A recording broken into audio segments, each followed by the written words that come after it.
Allah'ım, bu nasıl bir büyük fasulye? 39 yıllık meslek hayatımda ilk kez bu kadar büyük bir fasulye görüyorum sevgili seyirciler. Daha önceki bildiğimiz fasulyeler bombay fasulye, jumbo boy fasulye, kuru fasulyenin böyle büyük büyük boylarını görmüştük ama bu büyüklüktekine ilk kez karşılaşıyorum sevgili seyircilerim. Şu büyüklüğe bakın. Hay maşallah, Rabbim ne güzel yaratmış. Bayağı da bir kocaman kocaman olmuşlar.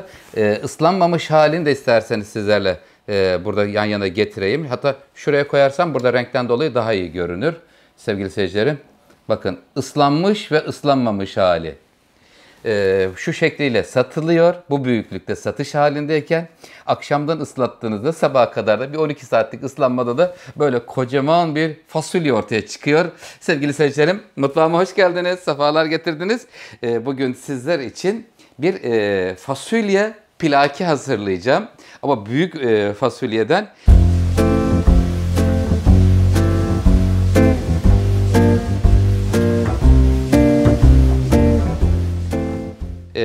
500 gram fasulyemiz var. Akşamdan ıslattık. Jumbo büyük boy fasulye. Pazarlarda satılıyor. Yetiştirici güzel yetiştirmiş maşallah. Emeğine sağlık diyorum. Bir tane soğana ihtiyacımız var fasulye pilakide. Bir tatlı kaşığı domates, bir tatlı kaşığı biber salçası. Oktayus da burada var bir çorba kaşığı. Çünkü bu karışık bir salça olduğundan dolayı birer tatlı kaşığından bir kaşık çıkıyor. Onun için öyle birleştirdim. 4 diş ya da 5 diş sarımsak, 2 tane havuç, tuz, şeker, su, servis ederken de üzerine maydanoz olacak. Bir de tavsiyem sevgili seyircilerim, seviyorsanız içine kereviz koyabilirsiniz. Küp küp doğranmış, çok güzel olur, müthiş bir şey olur. Kerevizle de pişirebilirsiniz. Şimdi fasulye pilakide yöntem şöyle oluyor. Akşamdan ıslatıyoruz soğuk su ile, 12 saat bekliyor. Yıkadık. Yıkadıktan sonra şimdi tencereye alacağız. Haşlanacak.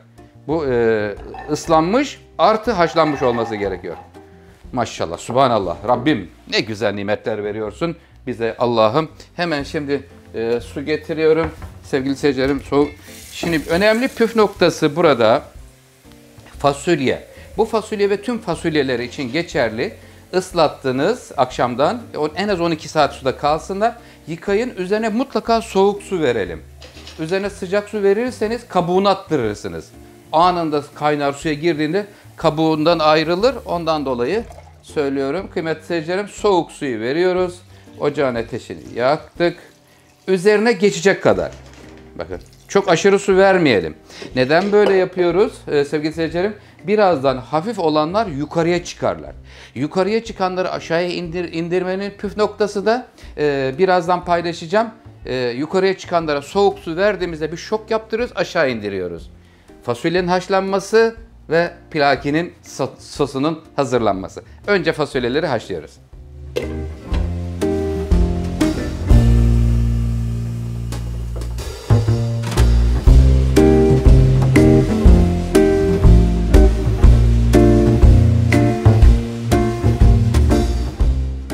Sevgili seyircilerim, fasulyemizin köpüğü geldi. Köpüğünü aldık. Şimdi üste doğru çıkanlar var. Hafif olanlar yukarıya çıkıyorlar.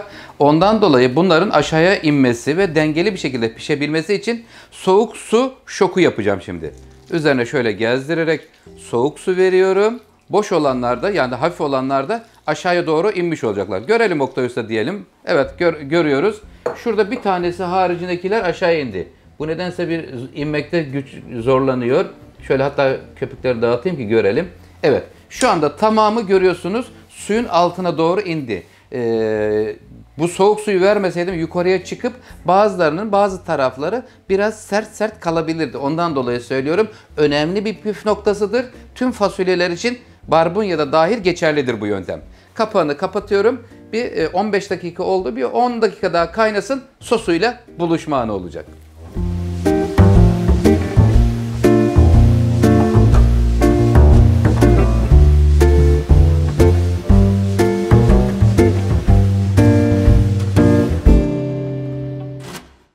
Zeytinyağlı fasulyemizin şimdi sosunu hazırlıyoruz. Fasulye kısık ateşte haşlanmaya devam ediyor. Yarım bardak kadar zeytinyağını koydum. Doğranmış soğan, sarımsak, havuç, üçlüsü şimdi tencereye alınıyor. Aynı anda alıyoruz üçünü de. Fasulyeler büyük olduğu için biraz haşlanma süresi uzun olabilir sevgili seyircilerim. Şu anda yaklaşık olarak bir yarım saat kadar zaman oldu. Haşlanmaya devam ediyor. Bir yandan da şimdi sosunu hazırlıyorum. Bakın üçlü.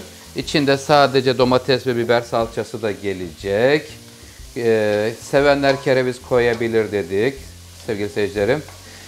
Burada kısık ateşte yavaş yavaş kavrulurken bir yandan da bakın fasulyeler haşlanmaya devam ediyor. Hatta onu bir kontrol edeyim bakalım taneler ne kadar yumuşamış.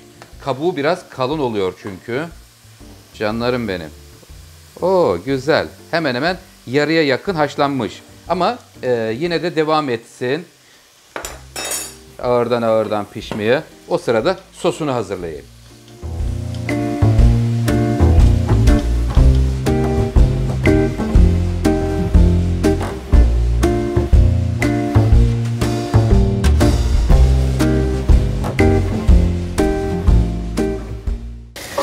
Sevgili seyircilerim, soğan, sarımsak, havuç güzel kavruldular zeytinyağı ile birlikte. Salçasını verdim. Şimdi salçayla da bakın renk gayet güzel oldu. Görüyorsunuz. Salçayı kavurmak lazım. Şimdi önemli püf noktalarıyla devam ediyorum.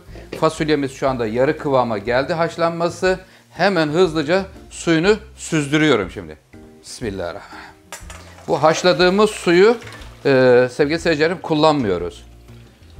Çünkü bazen seyircilerimiz o gitti vitaminli filan su deniyor. Ama bu su bayağı bir gazlıdır. Ondan dolayı söylüyorum. Şöyle suyunu sallıyorum. Hemen buradan sonra koşuyorum tencereye. Hoppa geliyor. Şu fasulyelerin büyüklüğüne bakın. Subhanallah. Allah'ım. Kocaman fasulyeler. Ben de ilk kez görüyorum. Çok heyecan verici. Şöyle bir döndürüyorum. Arada bir tanesi bayağı iyi pişmiş. Çatlamış. Şöyle bir döndürüyoruz sevgili seyircilerim.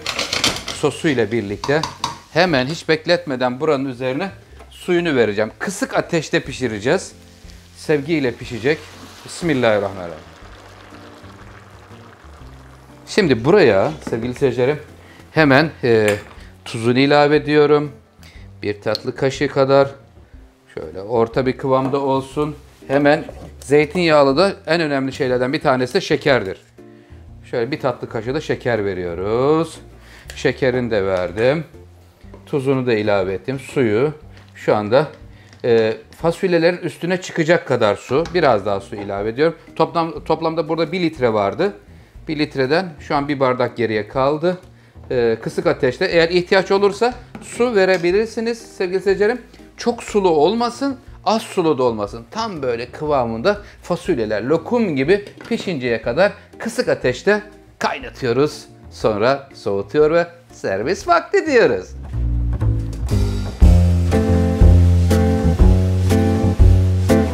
Sevgili seyircilerim, şimdi fasulye pilakimizin artık servis zamanı. Tenceresinde güzelce pişti. Lokum gibi çıktı. Şu güzelliğe bakın ya. Her biri adeta bakla gibi büyük sevgili seyirciler. Kocaman oldular. Subhanallah. Rabbim ne güzel nimetler veriyor. Bakımını yapan çiftçilere de teşekkür ediyorum. İyi bakmışlar. Çünkü nimeti Rabbimiz veriyor. Bakımını da çiftçiler yapıyorlar. Onlar emek veriyorlar. Bahçelerinde çalışıyorlar. Suyunu, gübresini veriyorlar. Çok güzel yetiştirmişler. Allah razı olsun. Evet, şimdi kıymetli seyircilerim, yarım kilo fasulyeden çıkan fasulye pilaki görüyoruz. İnşallah zeytinyağlıya dair bütün lezzetleri sizler için hazırlayacağım mutfağımda. Sizler hangi zeytinyağlıyı hazırlamamı isterseniz yorumlar bölümüne yazarsanız sizin isteklerinizi özellikle yerine getirmeye çalışıyorum ve çalışacağım. Çünkü bizim görevimiz burada ailenizin aşçısı Oktay Usta dedik. Oktay Usta sizlerin istediği yemeği hazırlamaya gönüllü olarak talibiz efendim. Evet. Bir lezzetimizin daha sonuna gelmiş bulunuyoruz. Sevgili seyircilerim, suyunu hemen biraz bahsedeyim isterseniz. Bakın suyunu görüyor musunuz? Sosa dönüşmüş adeta. Kıvamlanmış.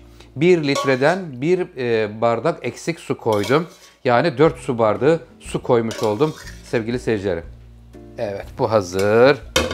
Evet, üzerine bir dal maydanoz koyacağım. Küçük maydanoz yapraklarıyla süsleyebilirsiniz. Sofralarınız bereketli olsun sevgili seyircilerim. Sizleri çok seviyorum. Yuvanız sıcak. Güzel sofralarınızda lezzetler olsun. Güzel insanlar olsun sofranızda. Kendinize iyi bakın. Hoşça kalın. Sağlıklı kalın. Allah'a emanet olun.